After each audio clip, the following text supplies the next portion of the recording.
بسم الله الرحمن الرحيم. الحمد لله رب العالمين، والصلاة والسلام على رسول الله الأمين وعلى آله وصحابته أجمعين. ربنا آتنا في الدنيا حسنة وفي الآخرة حسنة وقنا عذاب النار. مرایانی بەڕێز و خۆشەویستم، خۆشکانی بەڕێز، بەردەوامین لە باسی ئادابە ئیسلامیەکان و بە تایبەت لە باسی ئادابی دەرچوون لە ماڵ و گەڕانەوە بۆ ماڵ.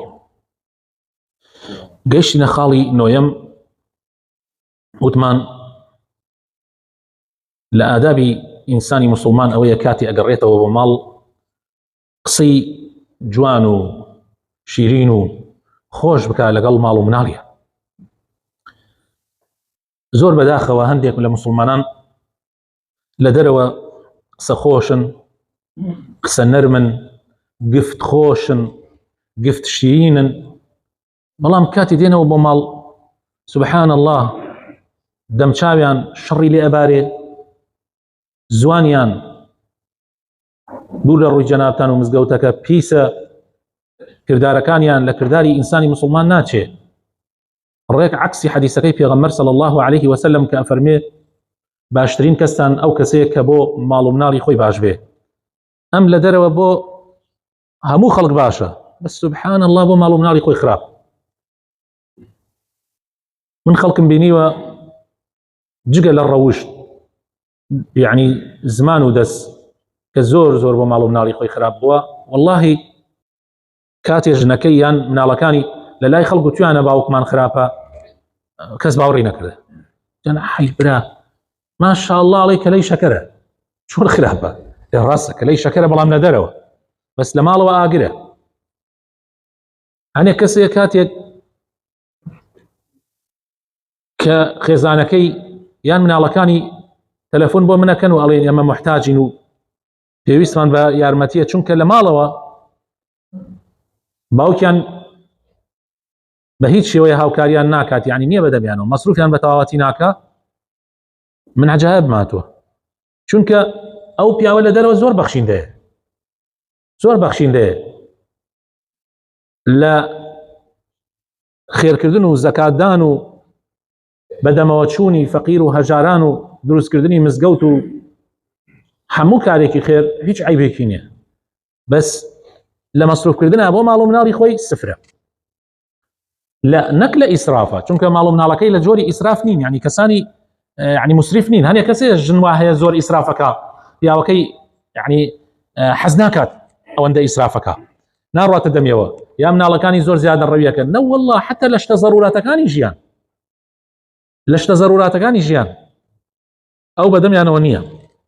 جا باشترین کەس ئەو کەسەیە بۆ ماڵ و مناڵی خۆی باش بێ. خاڵێکی تر سنت وایە نوێژە سنەتەکانیشی بێنێتەوە بۆ ماڵ. ئەگەر ماڵت زۆر نزیکی مزگەوت بێ، سنت وایە نوێژە پێشەکیەکان، یعنی نوێژی پێشی نوێژە فەرزەکانیش کاتێ بانگ ئەدا لە ماڵەوە بیکەی، و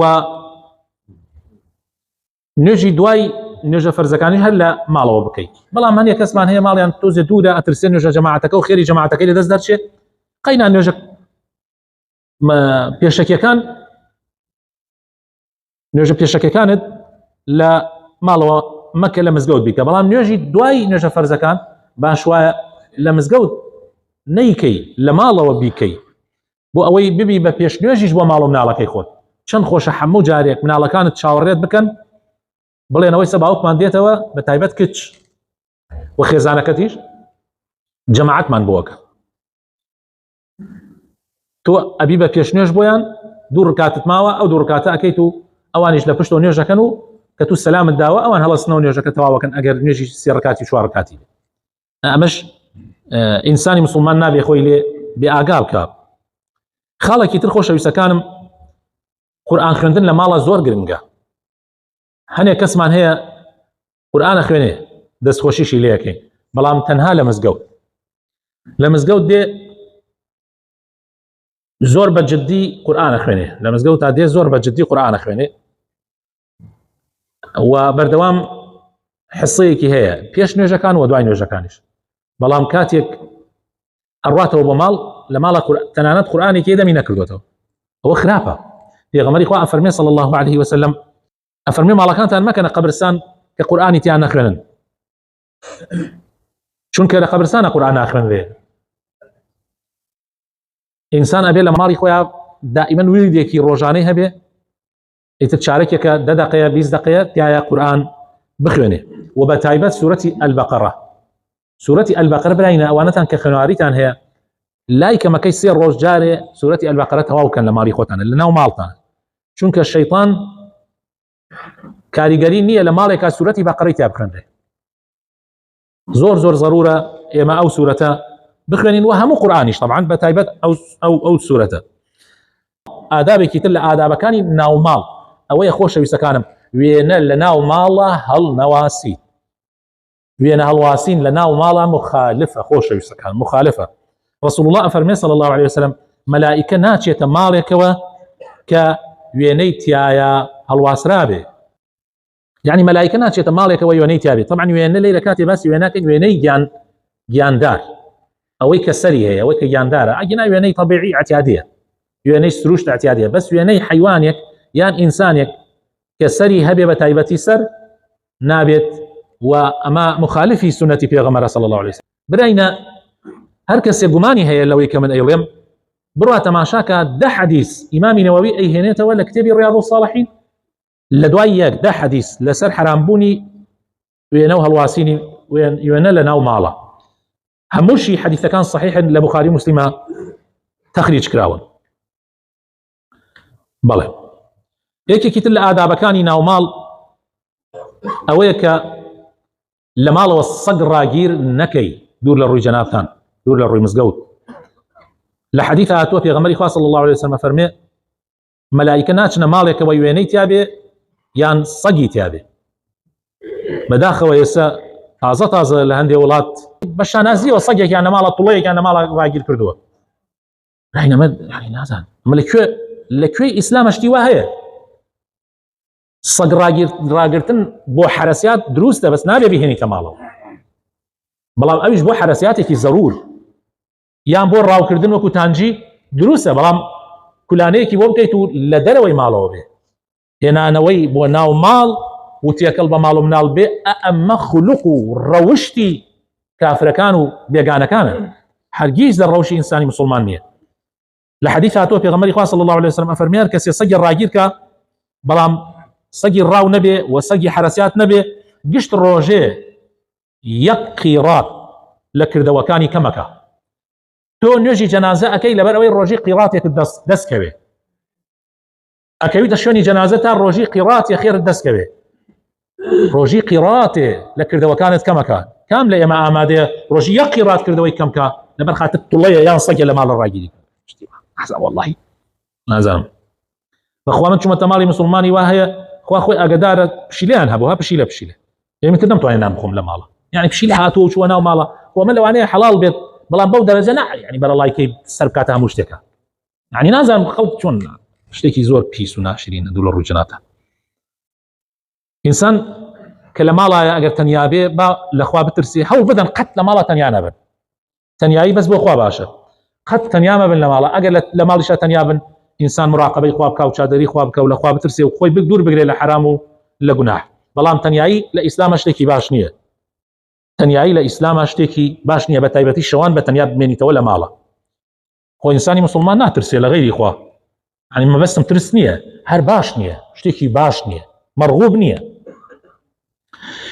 یەکێکی تر لە ئادابەکانی ماڵەوە خۆشەویستەکانم قەت مێڵە لە ماڵە نەدەنگی تەلەڤیزۆن، نەدەنگی ڕادیۆ، نەدەنگی خۆت، نەدەنگی مناڵەکانت زیاد بەرزۆ بێت و ئازاری دراوسەکەت بدە. ئەوە شتی یعنی تەسەڕوفی مسلمان نییە، ئەدەبی مسلمان نییە. ئینشاءالله ئێوە خۆتانی لێ بە دوور بگرن و ماڵ و مناڵتان وا پەروەردە بکەن قەت دەنگ بەرز نەبێتەوە و تەلەڤیزۆن و ڕادیۆ و ئەو شتانە قەت خەڵک ئیزعاج مەکەن خۆشەویستەکانم، لە ئادابی ئینسانی مسلمان نییە. ستر و حەیا زۆر زۆر مهمە و بە تایبەت تۆ مناڵت هەیە لە ماڵەوە یان خێزانەکەت قەت لە بەردەم مناڵە خۆت ڕوت مەکەرەوە و کاتی لە حەمام دەرەچیە ئەڕۆیتە حەمامەوە دائیمەن ستری خۆت بکە. هەنێ کەسەیە بەڕاستی لە مەیاکەم تەرخەمیەکە ئەو ڕۆژە مسلمانێک کوتی یعنی کۆمەڵێک کەسی ملتەزم بەیەکەوە بوون، کۆمەڵێک کەسی ملتەزم يعني هميان ملتزم يعني هميان اهلي نيجوا جمعه وجماعتهم وبقرا درس قران اخوان وتبيك وشنا لقرايبك لم انا بوخ خلق شتنا ولا بربو بيست استفاده دا بزين كا حاجي فلان دا بزي بروتي خو روتو كل دا بزي انا اوكي من بابا تو شلون خذ روتي شتي شي قش شتي واشونه ببراينه يا حمامه لهندي شون خلق بيوان بروتي يعني افرتان بروتي شتي واشونه به يعني شونه بيت نازل من يعني نكله كسي ملتزمه يمل بجيان مان قوربو انه اوت من مان لفنجا صوت يفري كر ها بحياتي نلا باوك مانا نلا بابير مانا بحياتي نمان بيني وعورتي بدر به حد نمان بيني ولا هيك حالتك مع العلم يعني لحالة نخوشيا لحالتك طبيعيه انسان حد يجار حالتك بسرا به بس نمان بيني وقوربو انت من مان خليك برو بيريتي اشي هنا زعما خلقي ملتزم يسا شلون نعزم باخواني يجي شناك بس حياه وستر هربو قد جاسوسي بالنا ومالا نبي مراقبه كردن جن مراقبه بياو مراقبه جن بك منال مراقبه باوكي بك منال مراقبه دايكي بك قد منال فير مكان قد خذ لمالا مراقبه ما قرقمان يك تقورد بدروز بو لا كسل منال كان يا لخيزان اول حالتك يجي كبرو يبرسال ما موسى ريكوتيت بك او اياتو 20 مراقبه بك بلام قد مراقبه جن مكه وباش جنش قد مراقبه بياو نكا ومنال كان نكن بمراقبه بس يكتي وجاسوسي كان قد نكن شتيواك يكي لكارساتك انا حتشيك يا شيء ام زمانه لما حكموا لنا كان لو دروس بوا جن مراقبه بياوكا بياو مراقبه جنكا منالو امانه فيرا كان مراقبه يتريب كان قد يوشتي وانا كان واخر شتيش ذكري درشون لمال او ذكري كي زور جرينجا ام ذكرى زور في بيستحموا ما بيخونين كاتي لمال درجين ايش اويا كدرشو لمال بلي بسم الله توكلت على الله ولا حول ولا قوه الا بالله يا غمري اخوا فرمي صلى الله عليه وسلم هكا ما بلي بناي اخوا بجد بخوا بلي بسم الله توكلت على الله باش نبخوا بس ولا حول ولا قوه الا بالله هرشي حولوا هي زم هي حموي بخواويا هركسي امدو على بخوين يكات درجه لمال يترفي غمري اخوا افرمي بس يتي واخوي تعالى لا مخرافه كي باريزي داوا كارم خوي تعالى بخاتنا وجوانا كان يخوي الرحمن فيك لخرافه وخرافه كاري مان باريزي مالو من المان صالح بك امين